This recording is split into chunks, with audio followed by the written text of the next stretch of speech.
Hello and welcome to another episode on the Reloaded server. It's up to episode 5, I believe, and we're starting things off once again at our little, a little mess of chests going everywhere, as well as some somewhat sorted chests and a very definitely sorted chest. So, we're starting things off here because I have made a massive mistake, and it comes in the form of this stadium. Now, it looks very good, and it is the right shape and everything, but it is actually a little bit too deep. And when I say too deep, I mean that it is about 3 times as deep as it really needs to be. So what I had done earlier is I'd marked out this circle here, which is going to be the outside circle. And if we take our 2 steps down, meaning with our slabs here, so you can walk down very nicely without jumping, we come up to about here. So we've got about Y is 59 right here, or yeah, 59, 58. And if we jump down, we are at Y is 46. So there's 13 or so blocks between there and here where the actual ground level is. So it turns out I have done a lot more digging than I really needed to, which is a little bit annoying and frustrating and time wasting, unfortunately. So yes, you can mostly see what I've done here is just do a little bit of the layout and how I discovered the mistake by tunneling myself up, leaving the 2 wide every single time, which would lead me up to here. Now this is a good deal further out, and I did consider building the stadium out to here, which would be quite a lot of work, and then I figured if I go out this way there's going to be even more water, on that side even more water, but even more importantly, if we come over to this side, we've got ourselves the pre-built mud farm and other things that are going to be on this side of the stadium, and unfortunately it is going to be a little bit too far out. I think I got rid of my marker, but it was going to be at 14 more blocks out this way, which is, let's say it's about here or so. And of course I was going to have some outer structure which would probably take it out to here, which was not very close to there, and I did want to put a road in the middle. So we're going to have to revert to our original plan, which is a slightly smaller stadium and a little bit less digging, and that does mean I'm going to have to rip up this entire grass circuit and replace it. So I'm probably going to do that off camera, to just not bore you with whole time lapses of me repairing my mistakes. But I think we are going to be able to use the ground underneath the stadium, so the space isn't going to be entirely wasted. We're going to use it for what else you can find under the stadium, like rooms and electrical cables, I suppose, that kind of stuff. So we'll leave that for now. Let's head over to the shopping district because I want to check on my shop and see if we've made any profits. And here we are at the shopping district, and it is slowly improving, slowly expanding. I think there's actually a map store or something up there with all sorts of different maps. But if we have a look in here, no one's bought the mud, and that's a little bit disappointing. I hoped someone would have bought the mud by now. I did thought there was someone named, but there we go. If we look in the packed mud, yes, we've made 4 diamonds. In 2 days we've made 4 diamonds, which is, not a lot, but I was hoping for more, but there we go. It is a start. Hopefully we will be able to make a lot more sales, and hopefully someone needs to build a lot out of mud, because then we can cash in and really sell all that stuff. So I'm going to take a little wander around the shopping district and see if there's anything else that has changed. I don't think there is, but we'll see if there has, and then head back to the base to continue on with the next part of today's episode. Well, I've had a bit of a disaster. You can see I'm not wearing any armor, and my inventory is completely empty. And that's because I was caving and got killed by a zombie, which I think may or may not have wandered off. And now I think Corvus Gaming came around to try and help me, but unfortunately all the stuff had either despawned or had been carried away, which is a bit unfortunate. So yeah, unfortunately I've lost everything, every tool that I had, all my axes, my shovels, my pickaxes. So I am back to square one again, unfortunately. I do have a pickaxe which I bought earlier, which I think is in my ender chest over here. So we're not completely gone, and I did manage to drop off most of my stuff. So I still have, 38 diamonds, which is not a lot, but hopefully it's going to be enough to get ourselves up and going again. So we'll have to see what we can do, but I think that means a trading haul that we're going to do with Char is going to be a larger priority than it used to be, because that's definitely something we need to get going to get ourselves kitted out, as well as be able to recover ourselves a lot quicker. So the grind back to full diamond armor and everything begins again, and I think I'm back to level pegging with Char. Now, I've been analysing my use of the axe and the sword versus the sword, and I haven't been using a sword at all this season, but because I've been told the axe is slightly better. But I think I'm used to the sword, and I think it's got a slightly higher attack speed than anything else, or at least the axe. With the axe does do more damage, but I think I'm not really used to the mechanics. I'm going to try and use a sword for a while and see if that's any better, which means I'm going to have to try and going to buy some enchantments. So 1 diamond for 2 books, which is a really good price. So I'm going to get myself a sharpness 5, a fire respect 2, that's 1 diamond. Knockback, I don't really like knockback, but it might be useful when I'm fighting multiple mobs. And looting 3, which is a must, 3. Sweeping edge 1. Let me see, I need mending. And unbreaking, which I think is over here somewhere. Unbreaking, which is 4. No, wait. Get rid of that one. So I think, so that's, I should have spent 7 diamonds. I think I started 7, so that's 3. Mending. And a efficiency 5. I think we'll make it that. So that should be good. What I'm going to do now is head over to the gold farm. Hopefully there's some arrows in there, because I am stuck without arrows, and if there aren't, I'm going to be stuck. But I'm going to head over to the gold farm and try and enchant up this stuff. And that reminds me, I'm going to need a stick. Hopefully there's a stick around here I can use to. But yes, let's just enchant the sword, and we should be a lot better at fighting our way out of stuff, at least for the time being. Right, now that I'm back at my base, I've wanted to try this for a very long time, or at least since I've started this server, and I've really, really missed being able to kill things, especially in one shot like that, with the silly mobs like that, the passive mobs, but also the ability to get cooked food immediately. That is something I've really missed.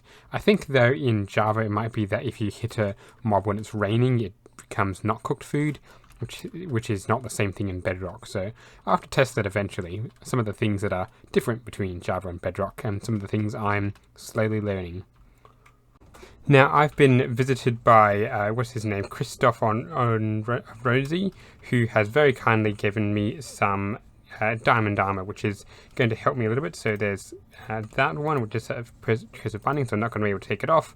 I've got some pants, and I've got a chest plate. Now, it is very basic armor, but that's all I really need to get myself started again. So thank you very much to Christoph of Rosie, who has gotten me back my feet. And a couple of shulker shells, a second diamond pickaxe, and a shovel. So yeah, a lot of stuff that will be very helpful indeed to re-establishing myself. So I must say, this server has been very nice to me, very, very kind and helpful. So I think I'm going to stick around for quite a while.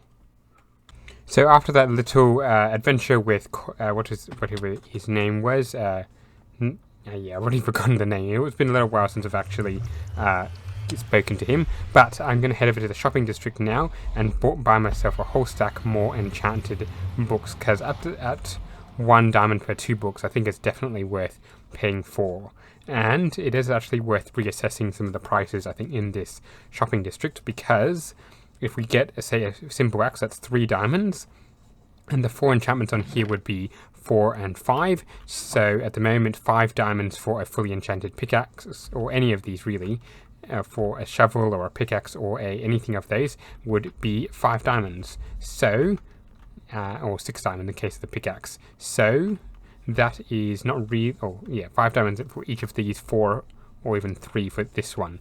So I don't think it's not really worth me buying spending 10 diamonds on this when I can get it so much cheaper using the bookshop. So I'm going to head over here, make a number of purchases, and head over to the gold farm once again to get myself a new set of tools. Now, I am going to have to kill myself eventually to get rid of these boots, or at least get them off my feet, because they've got cursive binding on them, and I need to get them off so I can actually enchant, which is going to be an interesting way of doing things. So yes, what I think I'm going to do is head over to the gold farm, put all my stuff in the ender chest, jump off, and then make my way back over there. So hopefully that works, and hopefully we can figure out what we actually need on this.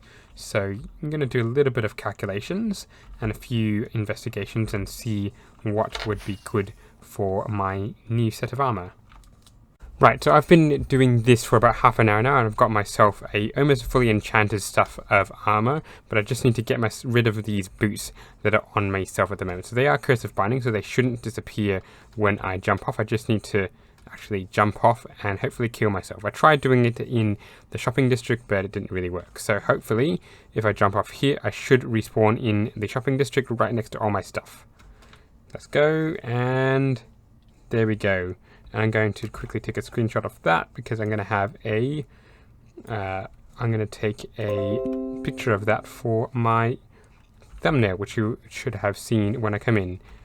So yes, that is good. So let me just get my stuff back, and we should be good to go.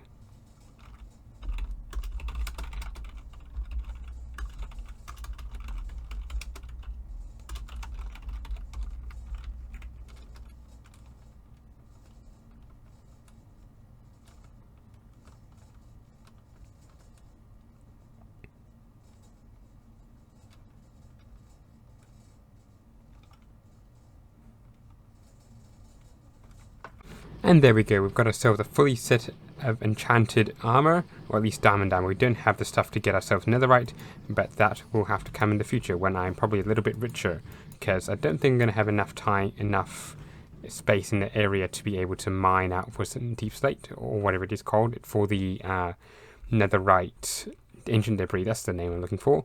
So I'm going to have to just leave it for the time being and buy it. But it is a hot commodity at the moment, and people are really, really buying it, which of course has pushed the price up. So I'm going to have to wait a fair while to be able to get myself into full netherite.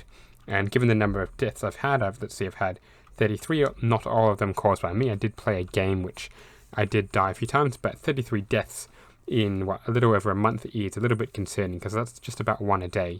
So we'll have to see if we can work on that. Right, now that I've finally finished messing about dying and reclaiming all my armor and getting all that done, it's time to actually start work on what I was going to do this episode and start looking at this skyscraper that I'm going to start for here. Now, I've already marked out where the edges need to go, so that's one corner there and another corner there, and this is just to make sure that we're going to stay far away from the redstone, or at least it's going to be the exact shell outside. So I've marked it out, and it becomes 19 by 19, which I think I'm going to make 20 by 20 just to make it a little bit easier for ourselves when we start designing it. So what I'm going to do is hop into a creative version, or not a creative version of the world, but a creative flat world, and mess around a little bit and see if we can figure out how we wanted to do. So we need to make the inner shell exactly 20 by 20, or no more than 20 by 20. And of course you can expand out to say 21, 22, 23, or a little bit like that. So I've got a few ideas in mind, but my build skills in modern aren't the best, I think anyway. So we're going to have to try a little bit and see what we can do around this. Yeah, but let's see what we can do. While I've been designing this, I've actually had the thought that I don't need to do the sides of any of the buildings, because I'm planning to have the city a little bit more tight-knit than I've done previously. So each of the buildings is going to be right next to each other, so the next building will be across through to here.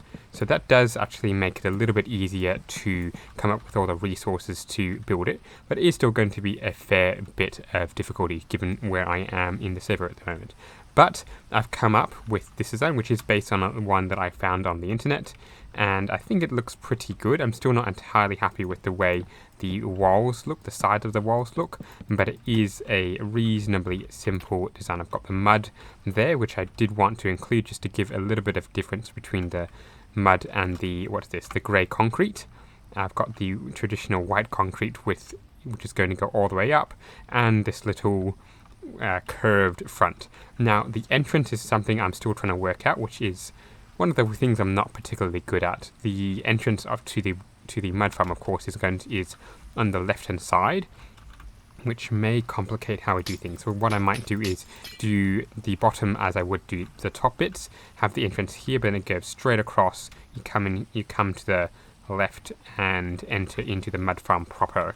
So this is probably the design I'm going to go for, but it is going to take quite a bit of stuff, most especially sand, lots and lots and lots of sand, and lots of black ink and white ink and all sorts of stuff like that, as well as the dark oak stuff, which I do not have yet, the dark oak saplings, or even the wood, which I don't quite have yet. So I think what I'm going to do is, over the next little while, I'm going to be gathering resources and start building this in the server, and hopefully in the next episode we'll have a time lapse of me doing that. Anyway, I thought we'd end today's episode by having a look at our shop and see if we've managed to make any profit. Now, currently we're sitting on about 16 diamonds, and I'm really, really hoping that someone has decided to buy some of this stuff. So let's look. Yes, we've got 12 diamonds here, and we've got, not that lot, we've got, another 9 there. So that's 21 diamonds. We have successfully doubled our diamond tally. So now we've got 37 diamonds, which is, 4 blocks, I think. So that is quite a bit more than we used to have, and it is good to see that people are actually starting to buy. So hopefully, over the next little while, people will buy even more, and we'll be able to start recuperating all the diamonds that we spent earlier this episode trying to recover all our stuff. But we're going to do a thank you very much for watching, and we'll see you in the next one. We're going to hopefully start work on my city. Till then, see you then. Bye.